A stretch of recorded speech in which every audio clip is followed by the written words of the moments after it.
Good evening and welcome to What's Your Story. This is part 2 of my interview with Won-Ldy Paye. My guest's story began in Africa in a place known as Liberia, a country steeped in history, rich in tradition, and magnificently culturally diverse. His name, Won-Ldy Paye, reflects the origin of his background. Welcome for part 2, buddy. Thank you, sir. Oh man, part 1 flew right by. You mentioned something earlier that I wanted to get back to in the first episode. You talked about traditional medicine and your grandmother. What is traditional medicine? What is that? Okay. When we talk about traditional medicine, that's the whole profession of medicating people who have injury, people who have even midwives are part of the traditional medicine people. So people who are, when maybe you break your bones, like my grandmother put my uncle bones, legs together when below his knee he was playing soccer, later broke his bone, and my grandmother walked in the bush, grabbed these leaves, came and mixed it with clay and put this on his foot, stretched the foot, and then 10 years later I see the same uncle. I'm like, wow, she really put it together and never went to any Western doctors to have x-ray to do all these things. So when we talk about medicine, people who understand herbs, the traditional herbs, they can go in the rainforest, pick leaves, barks, roots, fruits, and give it to you. And that's a skill too. So my grandmother taught us, growing up with her, we saw her do a lot of little things and we learned from her.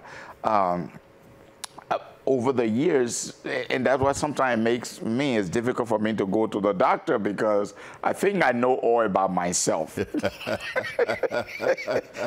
I tell people, I say, we spend our life learning about other people. Everyone's supposed to be the master on yourself. Yeah.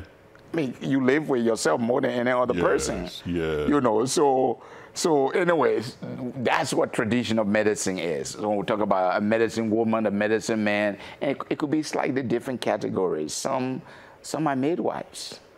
Some help, when you have cuts, wounds, rashes, scratches, headache, and different things you are given. So they learned a tradition of how to use what was available to them to make our bodies well and healthy. And keep us healthy. Yes. Wow. Because, I mean, look at malaria, which is one of the most devastating killer disease. Deadly disease in Africa. Yes. Most of the time, the thing about malaria, dehydration is a big part of it.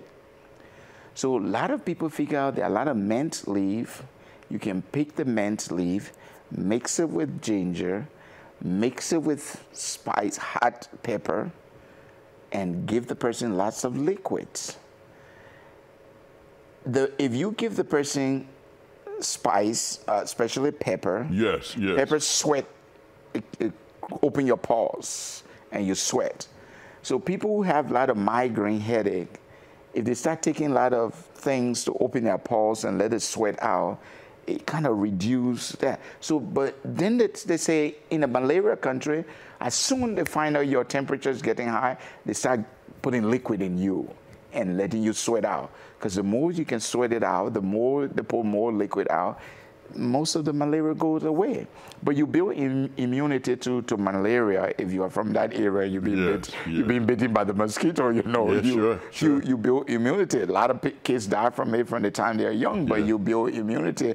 I mean, like me, I've had malaria many times in my life growing up, and I treated myself growing up.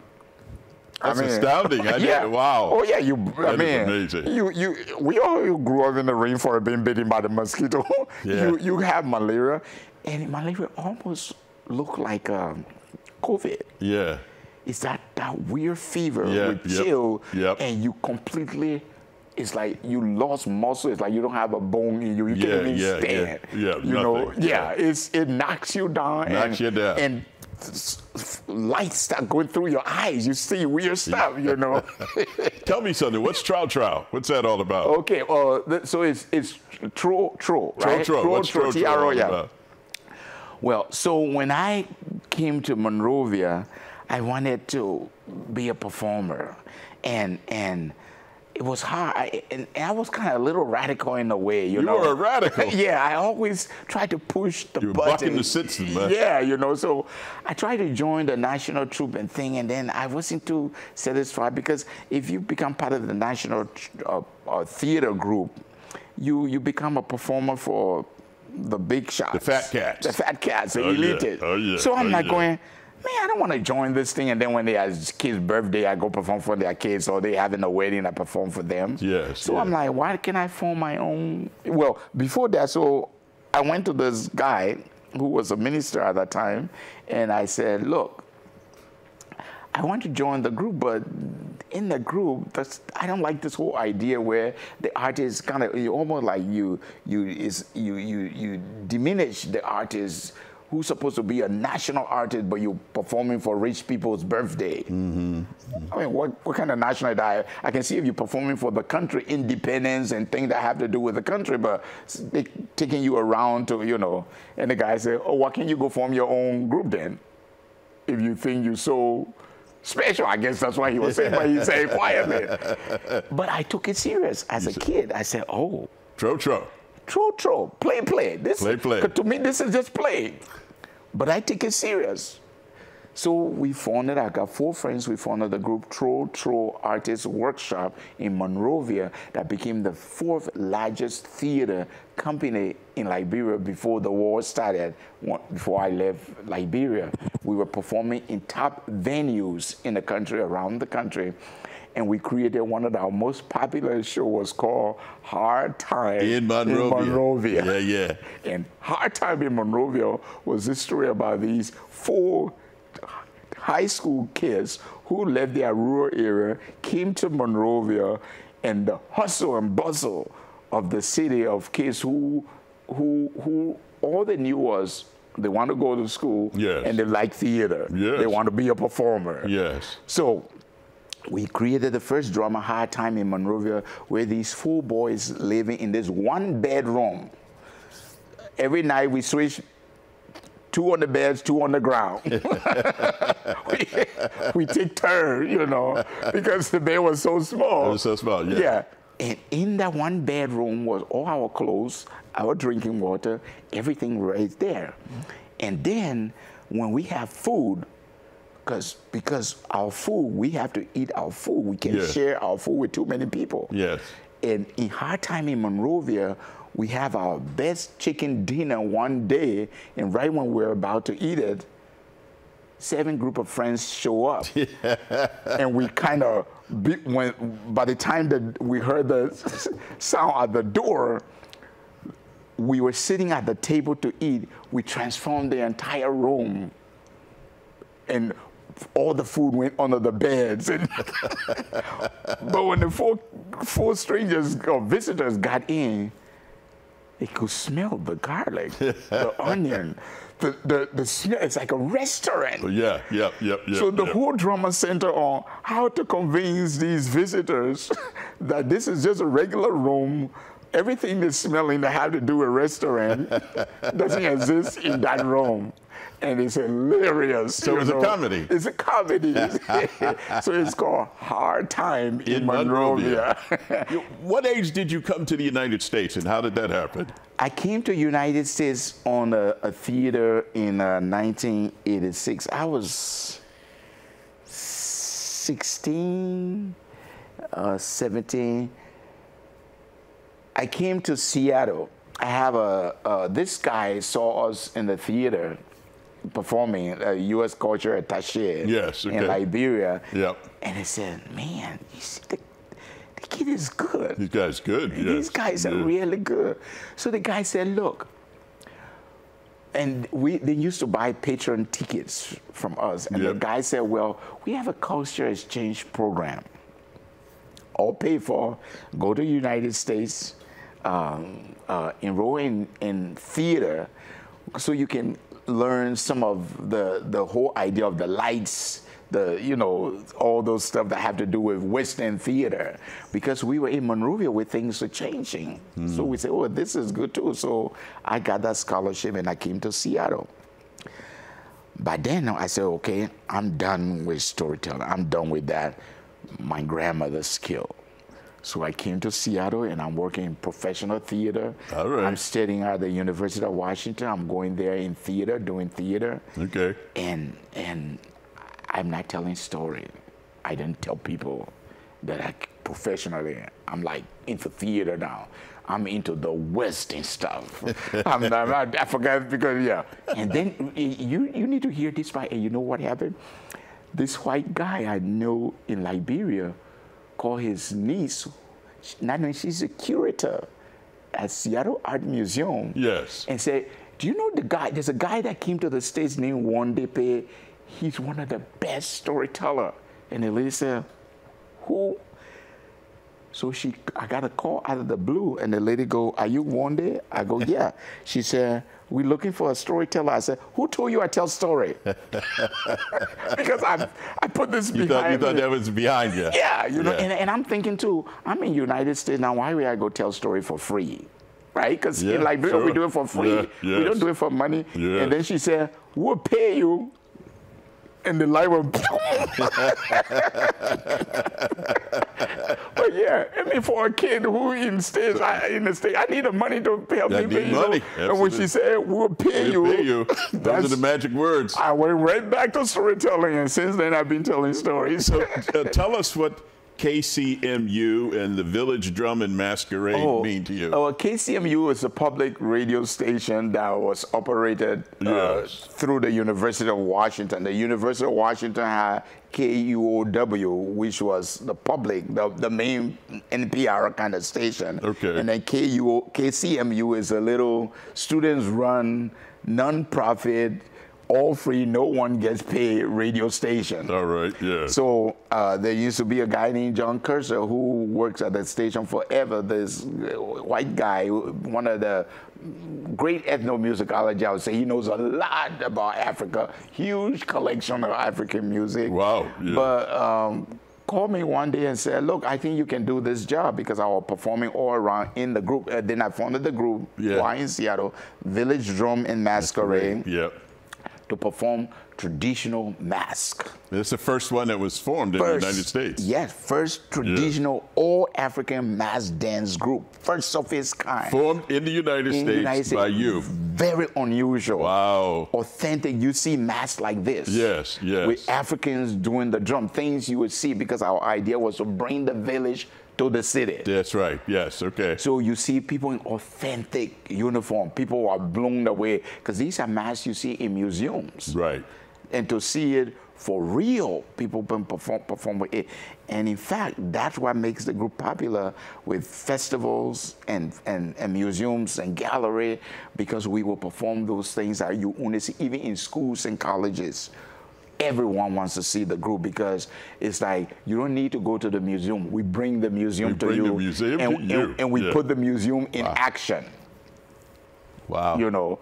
So that's how Village Drum was founded, and KCMU, I started doing a radio show, African radio show, which was called the best the best ambiance at KCMU. Okay. And then I was doing Village Drum and Masquerade, performing all over the Northwest. How did you get to Connecticut? What happened there? Well, then I met my wife now. Give her a shout out. What's your name? Won-Ldy Paye. Shout out to her and my family, my lovely wife and kids. There we go. So I met her in Seattle at that time, and she didn't like the weather in Seattle. It rains a lot in Seattle. Being from the tropical area, I have nothing to do. I love the rain. Of course, yes. And most people from New England and Seattle don't have that winter, spring, summer, fall. Seattle is just gray. It's always cloudy. Yes. It's just a rain place. And that was fine with me. I'm from the rainforest area. I like the rain. So in the rainforest, you better see the sky. You all know the trees and things. So I didn't mind. So anyway, that's how I moved to Connecticut. When I met her, and I said, well, we'll move out of Seattle, we'll move back to the East Coast, and I can work from anywhere. How long have you been married? You're gonna get in trouble, right? I won't get in trouble. So I want to say 18, going to 18 years. All right. Because I have a 16-year-old son. So it's been that long, but being together longer than that. They were together 7 years before we got married. Wow. Yep. Now, I understand that you wrote children's books, too. Oh, yes. Oh, I wish I could have brought a couple of them to show. Tell us about that. But my student book was kind of interesting. I met this great lady called Margaret Lippert, she's Dr. Margaret Lippert in Seattle. She taught storytelling and things. She was at the University of Washington. And I went to a storytelling, another lady named Margaret Reed McDonald, another great writer, invited me into this. And they said, you know, we want you to come in and talk to the storytelling convention, what it is to be a traditional storyteller. And I saw this lady sitting there, and then she came, she said, you know, she got interested in my work. She said, wow, you know, you're an amazing storyteller and just talker. You know, I said, well, I'm a storyteller. We talk. We know how to, that's our profession. We know how to talk, you know. Yes. And she got interested in my work and introduced me to Macmillan McGraw. Introduced me first to Henry Holt and Company. All right. Because she worked with Henry Holt and Company and worked with me and published a book called Head, Body, Legs, Mrs. Chicken, another one, Mrs. Chicken, The Hungry Crocodile, The Talking Vegetable, and then with another company in Colorado called Fulcrum. Fulcrum, we published Why Leopard Has Spots. And Why Leopard Has Spots have 4 different traditional stories in it. And then I kind of move on to Macmillan McGraw-Hill. And they took interest in my work and published another work in one of those 4th grade textbooks. Sometimes I go to a school, the kids go, you in my textbook? I go, oh, is that me? Oh, yeah, it's me. Like, sign it. You know? So that's how, you know, my being an author came about. So she was interested in making sure, because my grandmother, her father, they have never been published. And first, to me, it was hard to kind of accept the writing part, because I'm from an oral tradition. My grandmother don't even like you to take her picture, because seeing yourself is like seeing the ghost of yourself. So, but I called them before when she approached me. I said, well, there's a lady who wants me to write the stuff. And it was quiet on the other side of the world. And they go, what do you mean by write that? I said, well, I will tell the story and we record it. My grandmother said, I don't like for people to record me.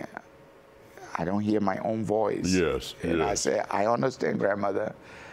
And then I said, but, you know, it's different here. I'm in the States now because I'm not over there. So I'm like, I said, it's different here. I said, well, and plus 2, then when and I kind of hesitated. So it took a while. Then my grandmother passed away. And then I said, well, if I talk how great my grandmother is, but my kids will never get to hear her or see her perform because there was no documentation. Because the whole thing was just an oral tradition. That's a pity too, isn't it? It is. So I told my mother, for the sake of the next generation after me, I have to do this. And I think I'm doing it for my grandmother so that I can tell people her greatness she passed to me, I pass it. So when I leave, at least she can be remembered. Well, we'll get a dig in here for Nutmeg Public Access. You live in Canton. Oh, yes. And Brian has already told you about the cameras and all that. Oh, yes. And the podcast. And you can come here and learn this stuff and tell your stories for posterity. Yeah, or we can come and do a part 3 where Absolutely. I do the story. Where Absolutely. I was thinking about that as we were talking. We'll do part 3 where people... You come and tell your stories. Tell 1 or 2 stories to your audience. You know what? Part of my tradition growing up was the older people told stories. Yeah. Absolutely. You know, it is. We talked about this briefly. We touched on it, that Africans who are directly from Africa hook up with people like myself who are, of course, of African origin. Yes. But somehow they don't quite see us as African. Yes. We talked about that. Yes, and I told you, I said, it's all ignorance, too. Yeah. I said, and you know, there used to be Tolbert, who was a president in Liberia. Yes. He said, ignorance is disease. And he said, once you have educated yourself to know about the world and the people beyond your own little house, beyond your own little yard. Yes, yes. You realize that it's a big world. It's a big world, and you realize that we all have hands, legs, nose, eyes. We're all human beings. Yes. We all have red blood. Yes. We all get hungry. Yes. We all grow up like kids. Yes. We're all born and we'll all die. We're all the same. It doesn't matter, you know, where you go. And that's sometimes the differences you see where some, you know, Africans think they are slightly different from African Americans, or African Americans thinking they are slightly different, you know, that push and pull kind of differences. And it's come from the fact that they never really get to know an African American, or an African American never really get to know an African. But if you get to know, we're the same, a lot in common. Now tell me, is there a sizable Liberian community? Big in Connecticut now, because from in the 90s, in 1995, 96, a lot of the Civil War in Liberia, a lot of Liberians were brought to the United States as refugees, and Connecticut was one of the places. Many of the refugees came. So Ansonia, Hartford, Bridgeport have a good size Liberian community. Well, let's get a plug in for your WRTC radio show, which is African Ambiance. African Ambiance. Where you take people all over the continent of Africa. Yeah, if you want to listen to African music, the best in African music, tune in to DJ Won-Ldy every Tuesday from 9 to 10:30 on WRTC at the 9.3 FM. Well, thank you so much for being here. Thank you, sir. We hope you've enjoyed this. I've really been fascinated by this past hour. I want to thank my very special guest, DJ Won-Ldy. Everybody has a story. What's yours? Until next time, I'm your host, James Ransom Reed, Jr. Good night.